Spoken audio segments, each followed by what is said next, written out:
Hey folks, welcome to another housecoat chat. It has been a crazy, crazy week. Can you say it's been wacko? Of course you can. It's been wacko. We can't talk about certain things in the federal government in the United States.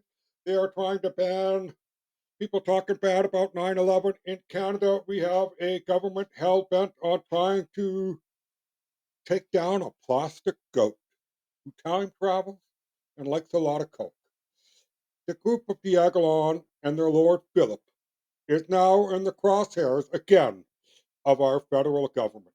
Meanwhile, this country burns. Hello, Montreal. You had a wonderful night last night, and it wasn't even playoff hockey, right?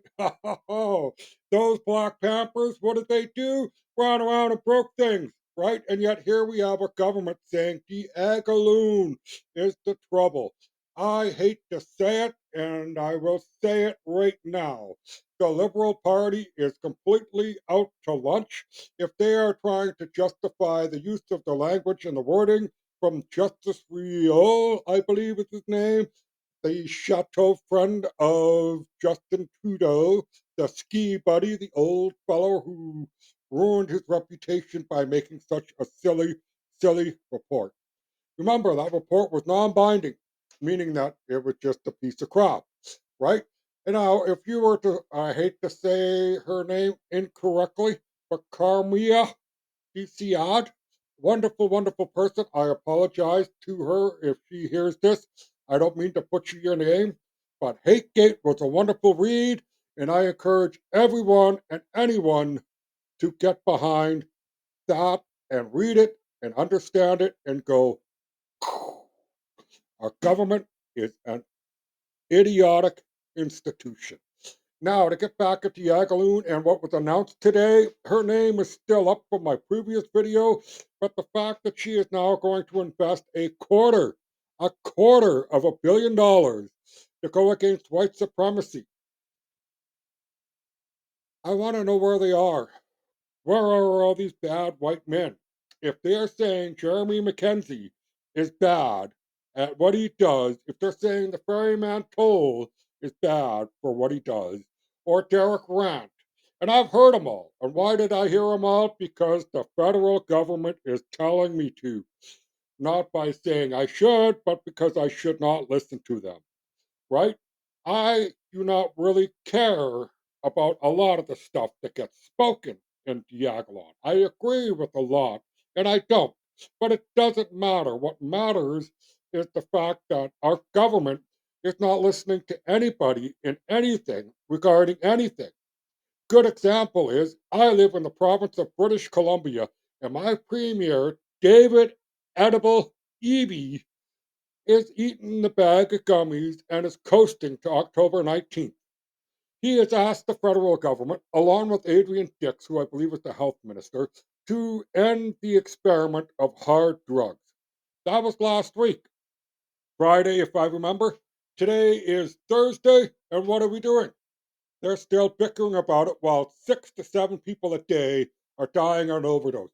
And the even worse part that I've heard is that young children under 18 and 12, if I read it correctly, since decriminalization, and I'm going to say since the decriminalization experiment, approximately 6 or 8 children have died in this experiment. It needs to end. Legalized marijuana is fine. It's not really hurting anybody, and it's bringing in tax revenue for the government. But the safe supply and everything else that's going on is holy crap. You know what? There is an excellent documentary. There's two. Vancouver is Dying and Canada is Dying by Aaron Gunn. Yes, Aaron Gunn. Go check him out. You might have to do Rumble. I don't know if he's still on YouTube. Anyway, the people in the video, and I think it's the Canada is Dying version, said this: when one of our friends die of an overdose, we go and look for that drug.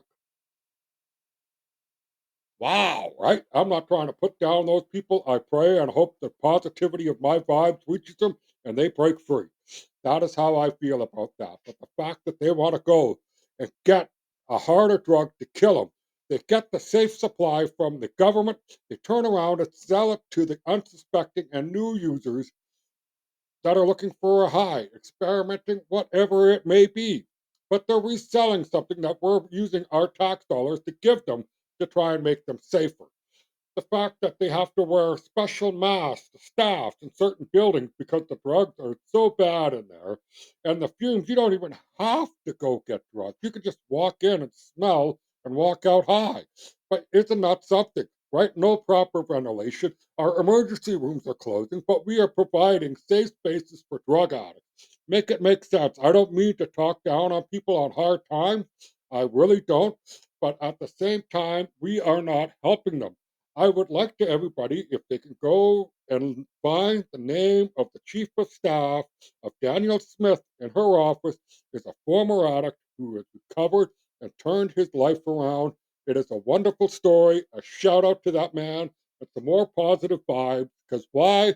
The man deserves it. He beat an addiction and turned his life around, and he's now helping others. Go check out the Alberta Drug Recovery Program versus the decriminalization of the hard drugs in BC. Huge difference. I'd rather be the Alberta model than the BC. It is insane. Now let's get back to Diagolon and everything else about white supremacy. Kamal Khera, who's the one that I said wants to announce $250 million to give to the RCMP for training on white supremacy. Now, folks, pause the screen, get the number, be polite, and tell them what the heck are you doing? There are more problems in this country than white supremacy. And if Khan is listening, where is Elizabeth Simone? I don't mean any harm, ill foul, or anything else, but the fact that she claims that there are 200 hate groups, white supremacists, right wing extreme groups in this country. I want to know about them because I don't like assholes, right? Neither do you. And Jeremy McKenzie is not really an asshole. He's just a person with mean words. He cares. No one gets on the truck. Check that out, folks. And Rachel, get out of your cubicle. But, anyways, let's get back to these things with white supremacy and Elizabeth Simone. I have seen more evidence of criminal activities from people of color that are new to this country, whether they're the Iranian National Guard, what is it, IRNG, whatever the heck it is. They're here in this country operating freely, independent reporters, investigating in bulletproof vests to go say, hey, what are you doing in Canada illegally? That's an eye opener.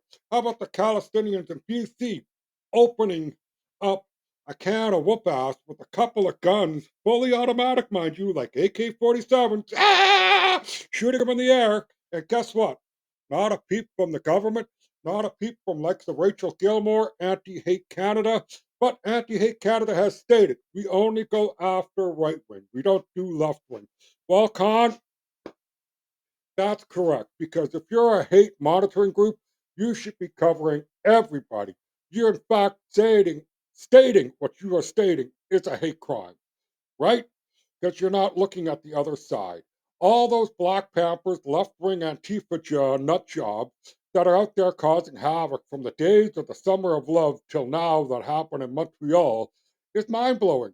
You know, look at all the different cultural clashes that we've had in the last 3 to 4 months that were from people from outside our country who still have strong ties to their community or country abroad fighting in the streets of Canada, right? And if you're Palestinian, I understand your religion in a way, your kirpan, whatever you want to call it. Sure, wear it. But don't stab somebody. Don't use it in a threatening manner. Don't bring swords to a protest. What are you, nuts? You are not special. You're here as a Canadian. We're all treated equally. So the law should be equal, correct? And a shout out to the people that finally arrested Deanna Sharif, the Rainbow Karen, whatever her name is.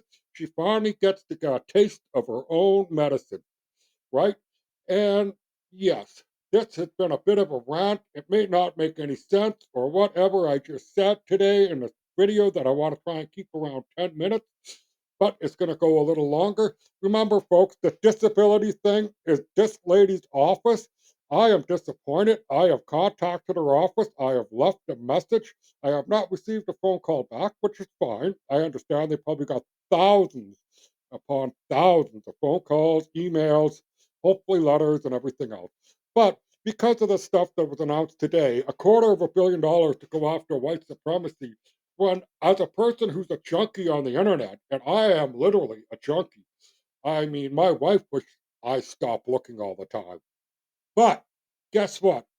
I see more evidence of people of color or whatever, other nationalities that aren't Canadian, that aren't the so called European white or whatever, right, doing more harm. Just in fact, the Edmonton fellow who shot three homes, arrested, charged, bail, and fled the frickin' country. Where's the justice, Arif? Oh my God, this has been a bit of a rant, and I am going to close this out, folks. Remember, we are the last people on earth that have any sense of freedom. It is being eroded by our government. No one is coming to rescue you. Start exercising, start feeling better for yourself, start sharing some positive vibes, and let's get out there and try and make Canada a great, decent country, right? Let's rock it. Let's do it. Let's make Canada better.